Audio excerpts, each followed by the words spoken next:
My name is Oliver Stubbs.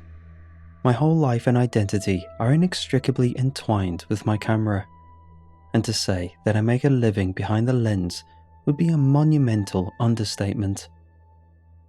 Ever since I was a child, I've been fascinated by the power of photography, the ability to freeze time, to immortalize a moment. At an early age, I discovered a knack for capturing more than just images, but stories, emotions, and life itself.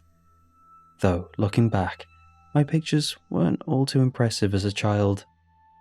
But, as I grew older, my fascination turned into a burning passion. I studied photography at the prestigious University of Arts in London and became known by my peers for my evocative storytelling through images. I had the unique ability to capture the unseen, the unheard, the unspoken, the soul of a scene. My distinctive style was hailed as revolutionary. My work spans a range of genres, but my underwater photography has become particularly renowned within my small community. The unseen world beneath the waves, teeming with life, captivated me, and I devoted myself to capturing it in all its vibrancy and mystery. My photos, full, vivid detail, and the uncanny ability to transport viewers beneath the surface into the heart of the underwater world. And at the age of 30, I was awaiting the dreaded burnout my friends had all complained about. I was a natural choice when the renowned historical and marine research organization, the Creepypasta Society, decided to take on the ambitious task of finding and documenting Ravenser Odd, Britain's own Atlantis. They needed someone who could document the submerged ruins in a way that showcased their historical significance and capture the mystery of a town long lost to the sea. A challenge that I knew was perfect for me. Dr. Catherine Howard, the head of the Creepypasta Society, was a well-respected marine historian, contacted me personally. She believed in my unique talent for visual storytelling and thought I could bring the sunken town story to life. She felt my photos could inspire a global audience, stir their imagination, and allow them to connect with a past submerged beneath the cold waters of the North Sea. Naturally, I was thrilled and honoured to be selected for such a significant project. The chance to dive into the mysterious depths and uncover the secrets of a lost town was a dream come true. And although I had done similar projects, something just felt different. My flat in London soon became a frenzy of activity, cluttered with new high-tech underwater cameras, powerful lights for illuminating the dark ocean depths, and all manner of equipment for preserving my gear against the corrosive effects of salt water, all funded by the Creepypasta Society. But amid the chaos, there was an undercurrent of palpable excitement. Beneath the exhilaration was a thin layer of anxiety, like a dusting of frost on an otherwise warm window pane. It lingered there, never once stepping into the light, but ominously hovering in the room's dark corners. The task ahead was daunting. This was not a recreational dive into a well-explored reef, but an expedition into a town lost to the depths 6 centuries ago. Unease did not overshadow my enthusiasm. It fueled it. The chance to tell the story of Ravenser Odd, to breathe life into its submerged and silent streets, was a thrill like no other. I relished the challenge. Before long, it was time to travel to Yorkshire. I was introduced to my dive buddy, a man named Callum, a burly Scotsman with a twinkle in his eye and a jovial demeanour. But beneath his light-hearted exterior was an individual of impressive expertise and meticulous attention to detail. Dr. Howard had assembled a unique team of historians, marine archaeologists, and technical experts. Most of them were to stay above the sea and watched through another camera broadcasting to the boat. Callum was the Sea Pass Society's Health and Safety Coordinator, a veteran diver with an impeccable track record. His task was to ensure the safety of the divers as they explored the undersea ruins, and I was to be his primary responsibility. Callum was hired not just for his expertise in dive safety, but also his ability to remain calm in a crisis. His warm personality put me at ease, making me feel safer about the dive. In the days leading up to the dive, Callum and I worked closely together. We conducted practice dives, tested our equipment, and developed a dive plan. His attention to detail and uncompromising approach to safety impressed me. He was careful and cautious, but also open to the spirit of adventure that this exploration held. The excitement and nerves within me swirled like a tempest. The idea that I was soon to explore a piece of history untouched for centuries, about to uncover stories that had been silenced by the sea, kept me tossing and turning in my bed at night. The day finally arrived. Our vessel was a massive, state-of-the-art boat, stocked with all the equipment necessary for the dive, including cutting-edge sonar equipment, robotic submersibles, and a plethora of diving gear. There was an undercurrent of tension in the air, a static charge that prickled the skin and raised the hair on the back of your neck. I noticed hushed conversations among the crew, quick sidelong glances that hinted at concern. Was it the enormity of the task that caused this? Or perhaps they were wary of a new face? I shook it off. I had a talent for overthinking things, especially while stressed. Callum meticulously checked my gear, ensuring every piece was functioning correctly. His diligent inspection was comforting, a touch of solidarity amid a sea of anticipation. We ran through a final checklist: emergency signals, the navigation route, the ascent and descent points. As we finished our preparations, the moment we'd been waiting for was finally upon us. With one last nod of reassurance from Callum, we plunged into the icy embrace of the North Sea. The sudden chill was a shock, biting through the thick neoprene of my diving suit. But it did nothing to dampen my spirits. If anything, it heightened my senses, focusing my mind on the world we were about to enter. As we descended, the remnants of Ravenser Odd slowly emerged from the gloom. The water had eroded much, but what remained bore a spectral reminder of the bustling town it once was.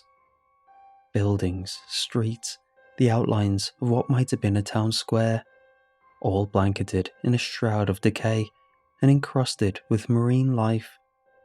Intricate stonework, long worn away by the constant current, was now home to vibrant corals and anemones, creating an eerie fusion of man-made and natural beauty. The coral had claimed these structures, using them as foundations for their colonies, transforming them into organic, living artworks that swayed gently with the ocean's rhythm. It was a haunting sight, a tableau of life abruptly halted and preserved beneath the waves. Statues stood guard over their underwater realm, their features softened by centuries under the sea, their stony gaze meeting mine through a veil of tiny bubbles that streamed from my regulator. A fish darted past, a flash of iridescent colour that stood out against the grey stone and green-blue water.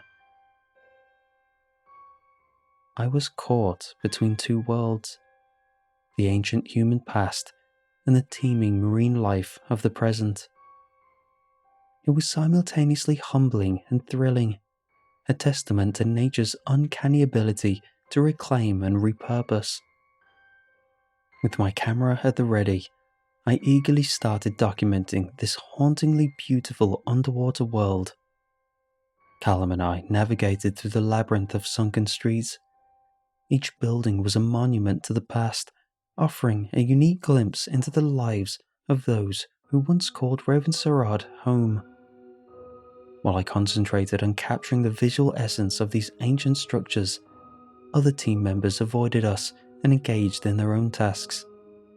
They meticulously scraped away at the encrusted stone walls, collecting samples to further understand how the sea had affected the materials over the centuries. Though this underwater world was extraordinary, it wasn't entirely alien. I'd spent years exploring and documenting similar sites, yet each site had its own unique character, a singular atmosphere that made every dive a new adventure. My previous major project had been an exploration of the underwater ruins of a Second World War shipwreck in the Mediterranean Sea. That was a poignant journey, a testament to a grim period of human history. But despite the historical significance and the eerie beauty of the coral-clad wreckage, the experience was different. Perhaps because it lacked the element of human life that Ravenser Odd held. Once a mighty symbol of naval power, the decaying hull now lay silent and broken on the ocean floor. Ravenser Odd was not merely a relic of an ancient era, but a snapshot of everyday life frozen in time and lost to the ocean depths. It had once been filled with people, their hopes and dreams, their daily routines. This tangible human element made this dive so much more thrilling. I felt like an interloper, peering into a time capsule of lives lived centuries ago. I was careful to capture every significant structure, every suggestive detail that hinted at the lives once lived here. I photographed the decay, the rich marine life, and the profound contrasts between human architecture and natural adaptations. Each click of my shutter felt like a tribute, a way to immortalize the town and its untold stories for posterity. The underwater world was a curious way of warping one's sense of time.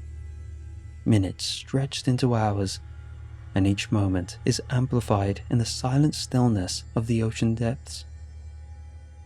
Before I knew it, our dive time was up, and the team began their gradual ascent back to the surface. As I started to swim upwards, I felt an unaccountable tug, like an unseen current pulling me back towards the sunken town. It was as if Ravenser Odd was reluctant to let us go, whispering silent pleas for us to stay and listen to its muted stories a while longer, mistaking it for my thirst for excitement. It was a mistake. A few days later, I found myself in the CreepyPasta Society's dedicated photography lab, surrounded by the familiar hum of high-end development equipment and the sharp, confident scent of photographic chemicals. Developing photos was always a ritual of anticipation and discovery for me. The way an image gradually emerged on the paper felt almost like magic, a portal opening up to a frozen moment in time. As the first of the underwater images began to materialize, I was thrilled to see the haunting beauty of the sunken town coming to life once more. But as I went through the developing photos, unease started to creep in. I first noticed it in one of the shots of the town square. There was a shadow that didn't align with the underwater light refraction, a blur that felt out of place. I thought it might have been a technical glitch, perhaps an equipment malfunction or an error in the development process. But as more photos developed, the anomalies kept appearing. Patches of darkness seemed to move across the sequential shots, undefined shapes lurking in the corners of the frame, and odd distortions that seemed to warp the scenery. They were subtle and could easily be dismissed as flaws or artifacts of the photographic process. But something about them made me feel uneasy. I reviewed the images over and over, trying to find a logical explanation. But the more I looked, the more inconsistencies gnawed at me. It felt as though the images were hiding something that lurked just beyond the edges of perception. It was as if the quiet town of Ravenser Odd had secrets it was reluctant to reveal. Secrets that I had inadvertently brought back with me to the surface. In some sort of sickening denial, I laid out the images before me. My mind teetered between disbelief and fear. Something was wrong, but I couldn't discern whether it was a simple mistake on my part or something more profound. This was my work, and the anomalies, however bizarre, had emerged from my own camera. I wanted it to be my error. It had to be, right? Doubt seeped into my thoughts, creating a whirlpool of uncertainty. Had I overlooked something in the underwater conditions? Had I mishandled the equipment? Was there something wrong with my camera? I was well respected in my field and known for my precision and attention to detail. A mistake like this felt uncharacteristic, but I couldn't ignore the possibility. And then, there was the question of whether to reveal these anomalies to my superiors. I found myself wrestling with the implications. I was not one to be easily intimidated, but the thought of jeopardizing my position unsettled me. Despite my accomplishments, the all too familiar feeling of imposter syndrome set in. I found myself questioning my abilities and whether I really belonged here. Despite this, deep within me, a quiet resolve began to form. As much as the prospect of uncertainty unnerved me, the idea of not pursuing this anomaly felt even worse. I've always been driven by a hunger for truth and understanding. I had to find out if I had messed up. If not, what was causing the distortions? Ravenser Odd had presented me with a puzzle, and I could not resist the pull to delve deeper. I approached Dr. Howard with a carefully considered proposal. I had crafted an excuse, one that was rooted in genuine scientific curiosity and made to cover my ass if it turned out to be my fault the entire time. I suggested we needed a more detailed visual record of the site, a series of panoramic images that could be digitally stitched together to provide a 360-degree view of the underwater town. This could enhance our understanding of the spatial layout of the town, Doctor, I argued, maintaining an air of professional concern. Imagine being able to virtually navigate through the streets of Ravenser Odd. It could reveal architectural patterns, structural relationships, aspects we may have missed during the first dive. I chose my words carefully, knowing that the proposal would appeal to Dr. Howard's keen interest in experimental archaeological techniques. A prospect of contributing a unique method of documentation to the field was too enticing for her to disregard. To my relief, she agreed. "That sounds like an excellent idea, Oliver," she nodded, a spark of excitement in her eyes. "Prepare for another dive, and make sure this time we document every inch of that town." With the go-ahead secured, a new wave of anticipation swept over me. I was going back. I found myself relieved, yet something still sat deep inside of me.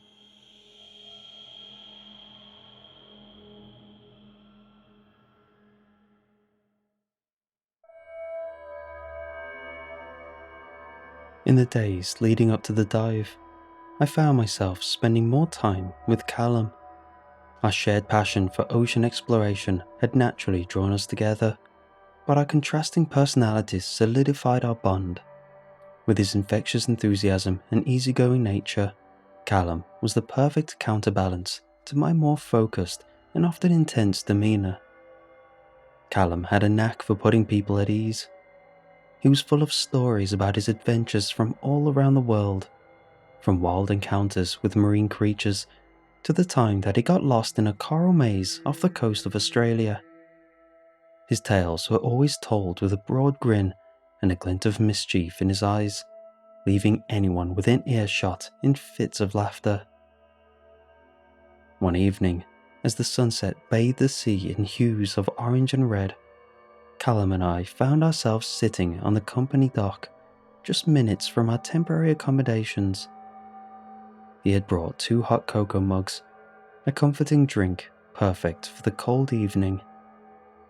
Callum turned to me as we sipped the sweet beverage and watched the sun sink below the horizon. "You know, Ollie, diving isn't just about the adrenaline rush or the sense of adventure," he said, his eyes reflecting the dying light from the setting sun. "It's about connection. It's about understanding our place in the grand scheme of things and how we, as humans, interact with the world around us." He spoke, his words rich with his accent. His words resonated with me. It was comforting to know that someone else understood and shared this sentiment. It was this shared sense of connection, the shared appreciation of the ocean's magnitude and mystery that had drawn me to this profession in the first place. As the night deepened and the stars shone brightly above, I hesitated, weighing my words carefully before speaking. "Callum," I began, my voice barely above a whisper. "There's something about the last dive that I haven't told anyone." Callum turned to me, his usually cheerful expression giving way to concern. "What is it, Ollie?" "The photographs from the dive. There are anomalies," I confessed, watching his face nervously for any sign of ridicule or disbelief. "Anomalies?" he echoed, leaning back in his chair and crossing his arms. "Yeah," I nodded.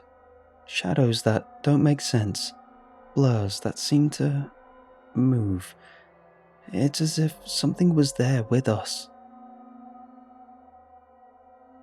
A silence stretched between us, filled only by the distant lapping of waves against the boat's hull. Callum's face was thoughtful. Momentarily, I feared I had crossed the line. Finally, he broke the silence. "Ollie, we were diving into a sunken town, a place that held life, history, probably secrets too," he began, his tone measured. "And let's not forget, we were deep underwater, where light behaves strangely, and visibility can play tricks on your eyes and the camera."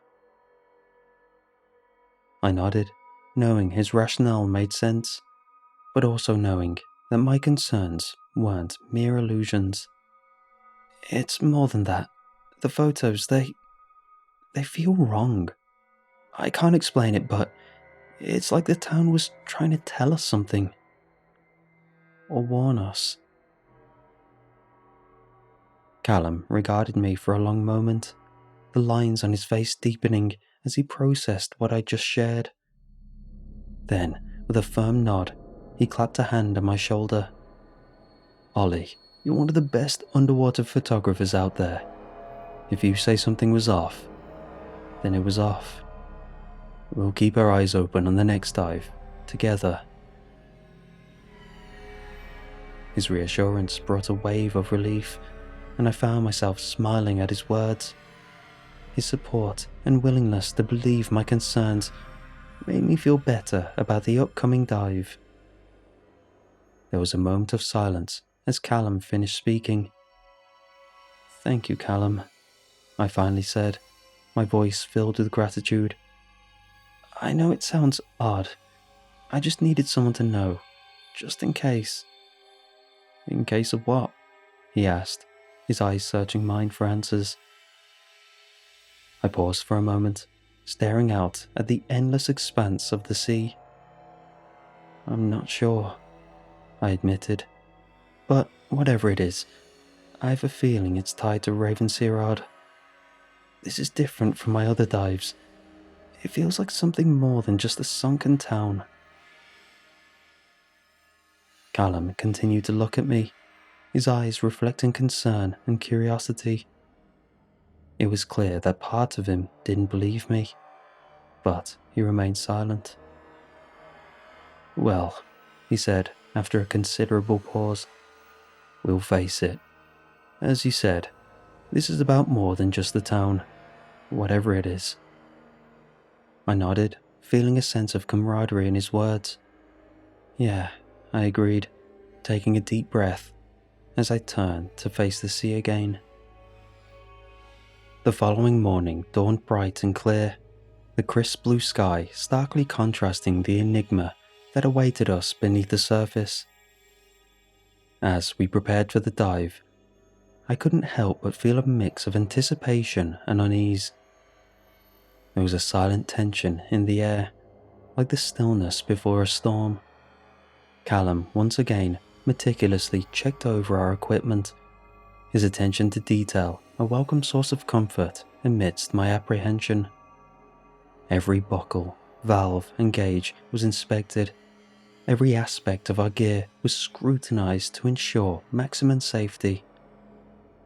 As we began our descent, the familiar coolness of the water enveloped us, and my senses heightened. This time, however, the thrill of the dive was tinged with an undercurrent of uncertainty. As the town of Ravenser Odd came into view, an odd sensation settled over me. It was as though the town was somehow aware of our presence. There was a whisper at the edge of my consciousness, a sense of being observed from the shadows. The closer we got, the more palpable this feeling became. It felt like we were intruders in this lost town, disturbing the peace of its long-forgotten inhabitants. As we began our exploration, I continued to notice fleeting shadows at the edge of my vision, faint movements caught in the corners of my eyes, seemingly disappearing as soon as I turned to look. My heart pounded in my chest as a chill ran down my spine, but I forced myself to stay composed and focused on the task. Determined to fulfill my promise to Dr. Howard, I set about capturing the panoramic images of Ravenser Odd. I methodically swam from one building to the next, with Callum following close behind.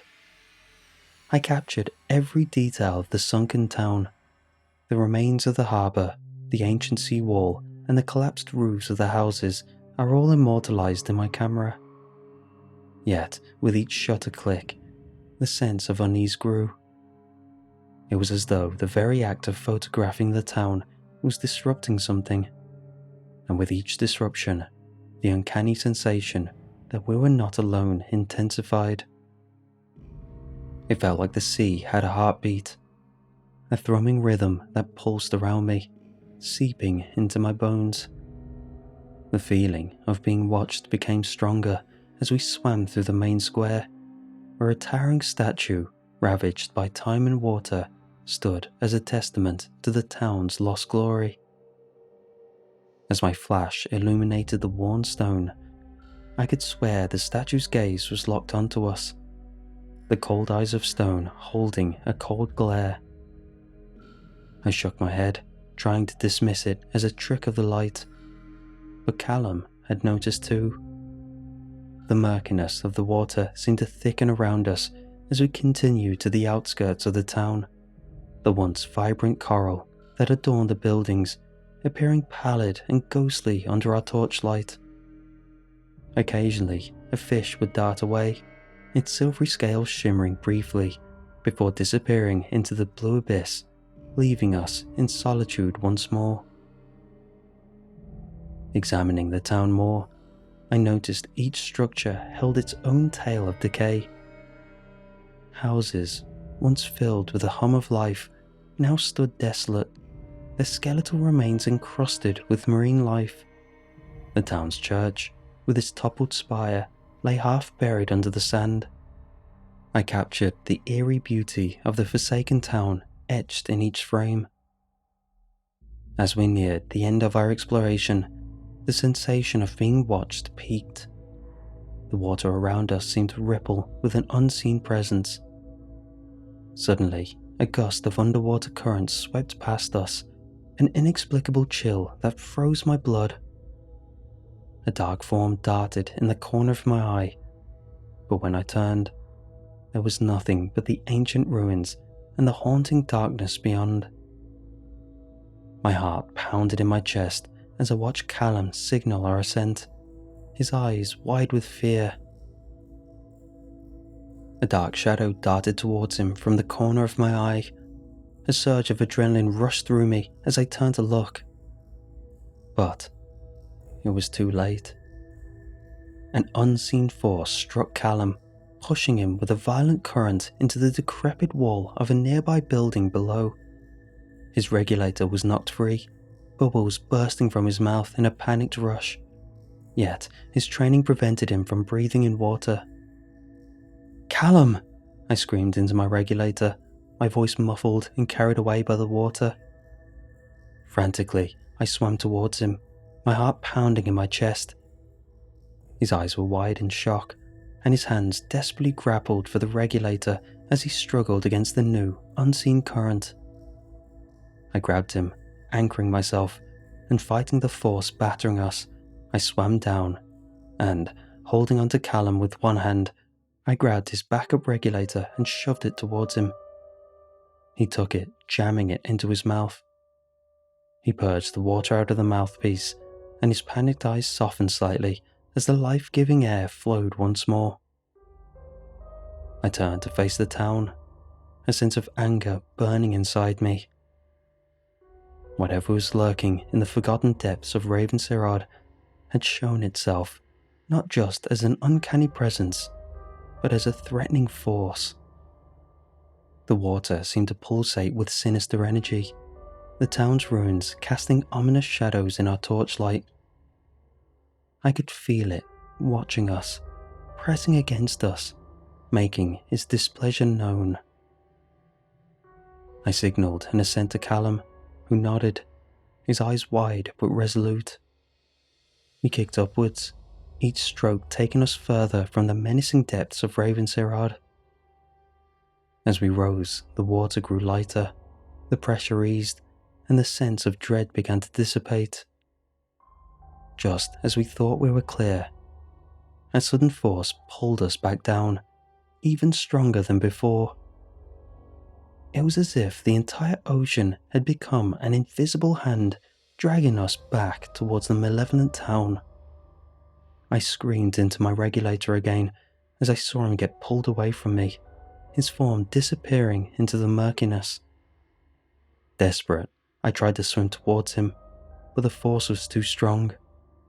Then, suddenly, my grip on my camera slipped, and it began to sink, its attached light flickering like a falling star into the watery void. I watched, horror-stricken, as it fell into a crack and deeper into the abyss. I cried out, my voice lost in the aquatic emptiness. That camera was my lifeline, not just for my profession, but now it seemed for our survival. It sank rapidly, swallowed up by the eternal darkness of the ocean. Whatever was targeting us was weak, as if it needed us to be closer to the town to fully overpower us. As I was about to dive after it, I felt a hand grip my arm. I turned to see Callum, his eyes wide with fear and confusion, but alive. He shook his head. He was right. Going after it spelt more danger than either of us could imagine. We ascended again with nothing else to do, hoping the loss of our evidence calmed the town. The effort was physically taxing, the cold seawater churning around us as we battled to ascend. Each kick and each push felt like we were fighting against a relentless tide. My muscles screamed in protest, but I forced myself to keep going, pushing past the pain and exhaustion. Callum was ahead of me, every sinew in his body straining as he too fought against the pull. Determination was etched on his face, yet he kept his eye on me. Slowly, painstakingly, we began to gain distance, the pull of the town lessening. I could see the lighter waves above us, the sun's rays penetrating the deep blue, beckoning us towards safety. We broke to the surface and found ourselves clinging to the side of the boat, our breaths ragged and our bodies exhausted. Our crew helped our heavy bodies aboard, their faces masks of concern and confusion. We exchanged no words. The terror of our experience had left us momentarily speechless. As we docked back at the mainland, Dr. Howard was there to meet us. She looked troubled, eyes scanning Callum and me, noting our bruised and battered bodies. We were a far cry from the enthusiastic team that had embarked on a journey to chronicle the sunken town. "Oliver, Callum," she began, her voice a mixture of concern and something else. Something I couldn't quite place. "What happened out there?" I exchanged a glance with Callum before turning back to her. Taking a deep breath, I recounted the inexplicable experiences, the unseen force, the threatening shadows, and the attack. Dr. Howard listened, her face paling as we described our encounter. As I mentioned the loss of the camera, I saw a flicker of disappointment across her face, but it was quickly replaced by a serious expression as I continued. "I know this may sound impossible," I concluded, bracing myself for a reaction. "But something is down there, Dr. Howard. Something that doesn't want us there." For a moment, there was silence. Dr. Howard seemed to be processing what we told her, her gaze distant. Then, to my surprise, she nodded. "I believe you, Oliver," she said quietly. "In fact, I owe you both an apology." She took a deep breath and then began to explain. Teams before us had reported the same strange feelings, the same sense of being watched. But it was more than that. After their third dive, members started returning with inexplicable injuries. Those who were brave enough to attempt a fourth dive, they never returned at all. I had hoped, foolishly perhaps, that capturing photographic evidence would help us understand what was happening, Dr. Howard confessed, her voice wavering slightly. "I didn't want to believe that the town itself could be dangerous." While we were gone, Dr. Howard admitted that she had examined the photos from our first dive. She also admitted to noticing the strange phenomena I had. Ghostly figures, inexplicable shadows, things that didn't make sense. But she dismissed them, attributing them to light or damage to the camera. "But now, hearing your account, I understand that there's something more at play here," she admitted, her eyes reflecting a deep remorse. "I should have warned you, should have stopped the dives, but my desire for discovery overrode my caution." Her confession left us shocked. The realization that she had known, at least partially, of the potential danger but had not shared it. It stung. Yet, looking at her, seeing her genuine remorse, I could only feel a deep sense of sadness. I shook it all away. As Dr. Howard's confession hung in the air, a deep sense of betrayal began to coil in the pit of my stomach. Anger, hot and quick, started to rise within me, searing away the icy dread that had gripped me since the dive. I stared at Dr. Howard, my mind a whirlwind of disbelief. My chest tightened, and my heart pounded in my ears. The woman who had entrusted us with an assignment of a lifetime, a woman we respected and admired, had knowingly led us into a trap that could have costed us our lives. We had trusted her, relied on her, and she had betrayed us. The pressure built inside me, a physical weight pressing against my chest, the corners of my vision growing red with rage. The sting of betrayal cut deep. A flash of memory, the cold, unforgiving waters, the threatening shadows in the deep, Callum's terrified eyes, the invisible force that had almost claimed us, all came crashing down, feeding the fire of my anger. You knew? My voice was low and harsh, carrying the weight of my brewing anger. You knew, and you still sent us down there? Dr. Howard tried to respond, her voice placating, but the words were lost on me. The anger was all-consuming now, blotting out any reason. We could have died, Howard. Callum could have died. The words tore from my throat, raw and furious. At that moment, I felt a sudden urge to leave, to put as much distance between myself and Dr. Howard as possible, to escape from the bitter taste of betrayal. But instead, I stood there, my fists clenched, my body trembling with unspent rage. My career, my love for the ocean, and the trust I had in those I worked with all felt like they were sinking. A shiver ran through me, a mix of anger and something else. A deep, echoing sadness as profound as the ocean itself. I walked out after that. In a rush of adrenaline, I packed away my belongings, leaving behind the new equipment tainted by the darkness of the project, and left.